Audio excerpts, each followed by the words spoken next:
This is a Ghost Dog mixtape original.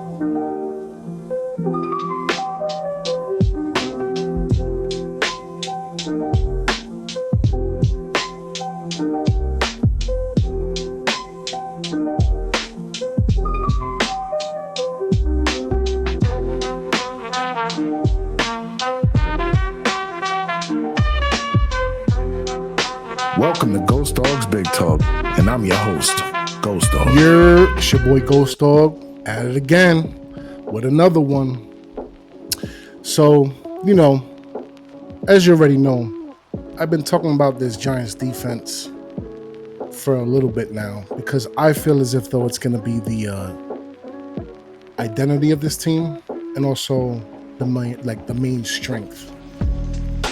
I think a lot of that strength is absolutely going to come from this front seven. We got Dex, Brian Burns, Tibbs, the acquisition of an Abdul Carter, and the draft, a Darius Alexander, a Golston from the free agency. I just expect this front seven to get absolutely busy. But a part of this defense that I feel like a lot of people aren't really talking about, and there was mention of it in an article I read today from the Giants Wire by Kevin Hickey, and it's this defensive backfield, the DBs. Now, we got the acquisition of a Javon Holland. Obviously, we expect him to take the place of a Xavier McKinney to a degree. Obviously, two different players. But on this Giants Wire article, you guys can check it out. I believe it's on the USA Today or something like that. Giants Wire, or is it Sports Illustrated? Whatever. Yeah, USA Today, Sports. Excuse me. They're claiming that the New York Giants' $54 million signing was named the team's best off-season move. Now, it starts off by saying the New York Giants immediately made it clear what their priority was as soon as the free agency market opened in March. The first splash move the Giants made this offseason came in the form of signing former New Orleans Saints cornerback Paulson Adebo to a 3-year deal worth $54 million, bolstering the cornerback position with a potential number one option to lead the room. Now, I agree it was like a major off-season move, but I guess you could argue the cornerback position is more important, fundamental even, but I think the acquisition of both Javon Holland and Paulson Adebo was major key together. I think they bolstered up this DB room, this defensive backfield, and I think Paulson Adebo is going to come in here and play a little bit of a leadership role in the backfield as well as with Javon Holland. I expect Javon Holland to play more of a leadership role, though. I expect him to be one of the four horsemen, as I like to call it, of this apocalyptic defense, the New York Giants football defense, or New York football Giants defense, excuse me. Now, barring injury, of course, we understand the history, the health history record. Paulson Adebo, as far as I'm concerned, as far as we've been being given, as far as information-wise, he's all a go, green light across the board. Now, I do expect this defensive backfield to take a little bit of a leap with the additions of Paulson Adebo and Javon Holland, because I also expect them to alleviate Deonte Banks. And I've noticed a lot of, hate with this kid, to segue into the Deonte Banks conversation. But before that, let's say that it's arguable that this acquisition of Paulson Adebo, and it's a big deal, this $54 million is nothing to sniff at. Obviously, there's guaranteed money caveats and all that for how many years it was. I believe it was like 3 to 4, if I'm not mistaken, off the top of my head. Excuse me for not knowing the specifics. But it's arguable that this is the best off-season acquisition. And, we'll see. I'm looking forward to see what Paulson Adebo can give us.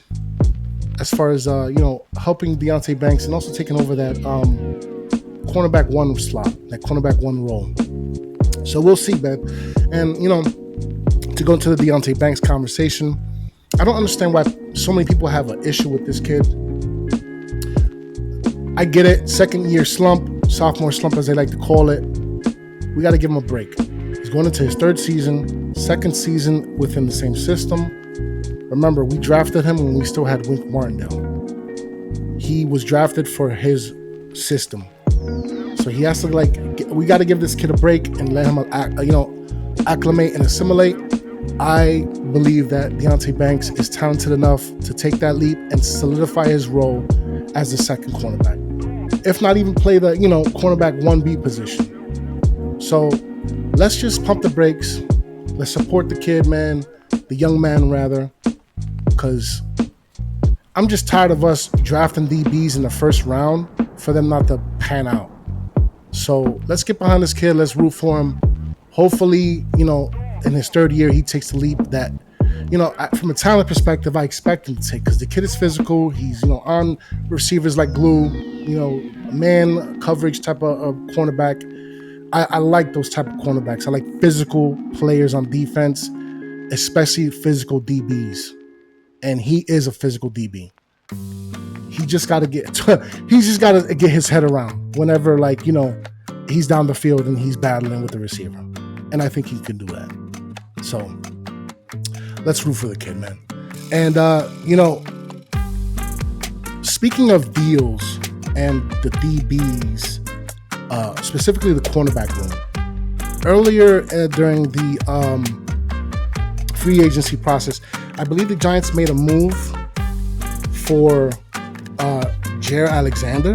If I'm saying that right, Jaire Alexander, formerly of the Green Bay Packers. Cornerback, played for them for a few years. I believe they drafted him in 2018. Yeah, man, I believe he made 2 All-Pros. Two Pro Bowls, 2 All-Pros in 2020 and in 2022. And, has a little bit of an injury history. Questionable why they cut him. Hopefully, who knows? Maybe it's a character issue. Because it can't be a performance. It might be a situation where his health record, because apparently he's been hurt a few times, but when healthy, the dude gets busy from what I can see, man. You know what I mean? 7 years in the league. Let's see here. Let's look at his numbers. What we got here? Overall, 7 years in the league, 12 interceptions.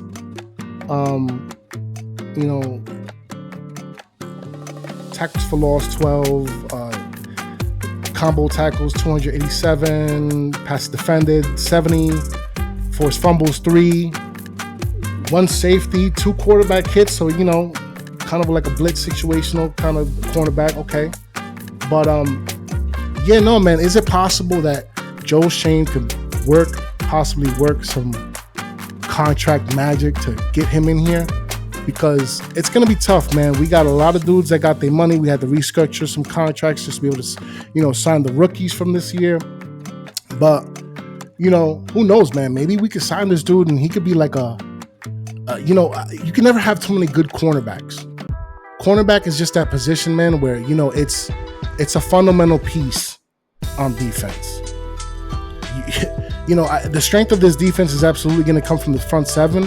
But if we don't have competent to above level competent DBs back there, it's going to be a moot point because they're not going to take advantage of the pressure that this front 7 is doing. So we need like mid to above mid-level DBs back there for this defense to be apocalyptic, as I like to call it. So let's see, man. Let's see what Joe Schoen can do. Hopefully,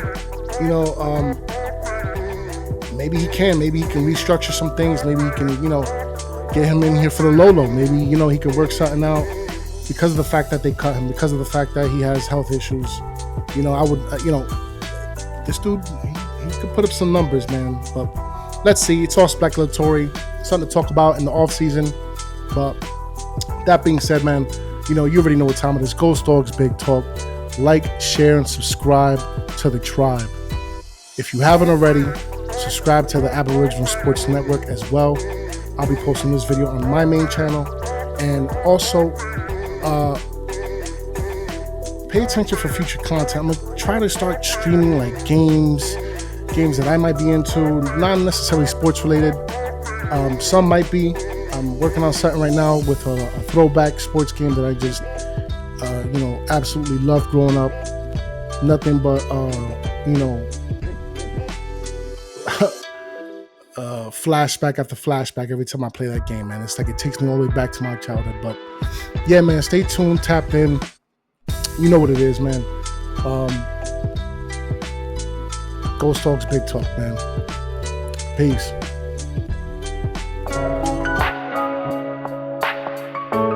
Let me tell y'all something. Why don't you go ahead and hit that button? If y'all feel the vibe, just click subscribe. And if you appreciate the way I spit on the mic, then please smash that like.